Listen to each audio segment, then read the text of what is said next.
हाँ जी सर, हमारे पास एक रिजल्ट ये आता है like integral of the f x into f plus x g x और plus g x into d x is equal to f x g x और plus C. हमारे पास रिजल्ट आता है basically integral of the f x into f plus x g x plus g x into d x is equal to f x g x और plus C. तो f x बराबर हम लोगों ने मान लिया है x4 और जी एक्स बराबर हम लोगों ने मान लिया है half into x square into x square. F x बराबर हम लोगों ने मान लिया है x4 x to the power 4 और जी एक्स बराबर हम लोगों ने मान लिया है half into x square into x square. तो हमारे पास ये रिजल्ट आएगा integral of the x4 into x plus x cube plus 2x5 into x square into dx बराबर half into x square into x square into x4 और plus c। हमारे पास ये result आएगा integral of the x4 into x plus x cube plus 2x to the power 5 into x square into dx is equal to half into x square into x square into x4 और plus c। और कैसे? तो अब आप यहाँ पर देखिए integral of the fx integral of the आपके पास यहाँ पर आपके पास क्या लिखा हुआ है?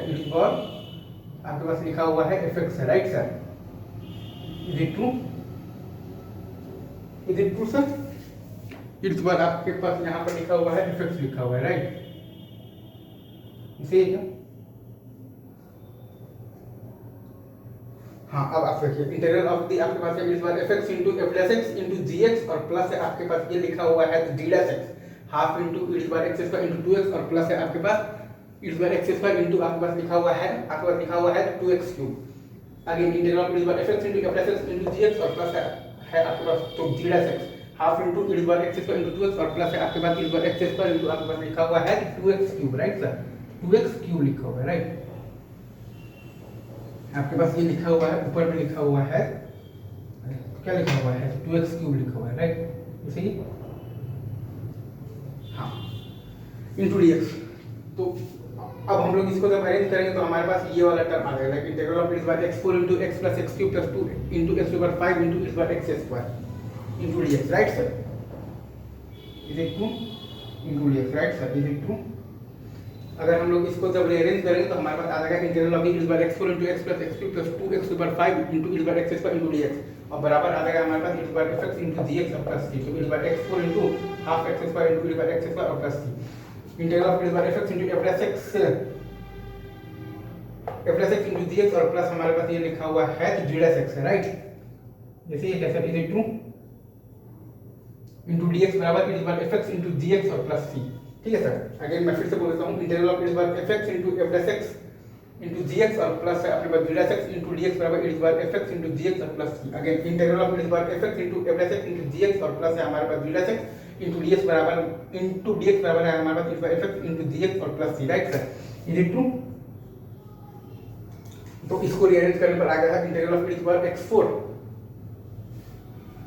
Into x plus x cube plus 2x ऊपर 5 into x square into dx बराबर fx इंटू gx और प्लस c। तो x4 into half x square into x square और plus c। Again integral of basically इसको rearrange करने पर ये आ गया है integral of x4 into x plus x plus 2x ऊपर 5 into x square into dx बराबर आ गया है fx इंटू gx और प्लस c।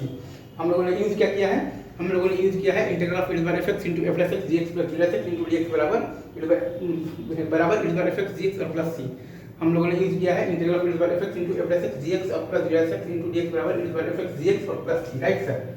और यहाँ पर आपका जो fx का वैल्यू है वो है आपका x की पावर 4 और यहाँ पर आपका जो gx का वैल्यू है वो है आपका यहाँ पर half into x square into x square. ठीक है सर?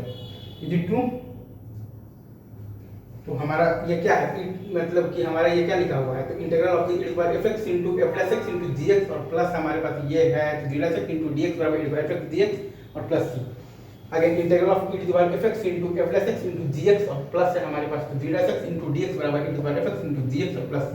अगेन इंटीग्रल ऑफ है हमारे पास fx into f plus x into gx और प्लस है हमारे पास d dash x into dx बराबर fx इंटू gx और plus. Again integral of fx into f plus x into gx और plus है हमारे पास d dash x into dx बराबर fx into gx और प्लस c। आई गेस आप समझ गए होंगे। एक लास्ट बार मैं बोल देता हूँ integral of fx into f plus x into gx और प्लस है हमारे पास d dash x into dx बराबर है हमारे पास fx इंटू dx और प्लस c। Again simple. अभी रखते हैं यहीं पर, बाकी बातें आपसे आगे की जाएंगी। तब तक के लिए आप सभी को बेस्ट ऑफ लक। देख लीजिए।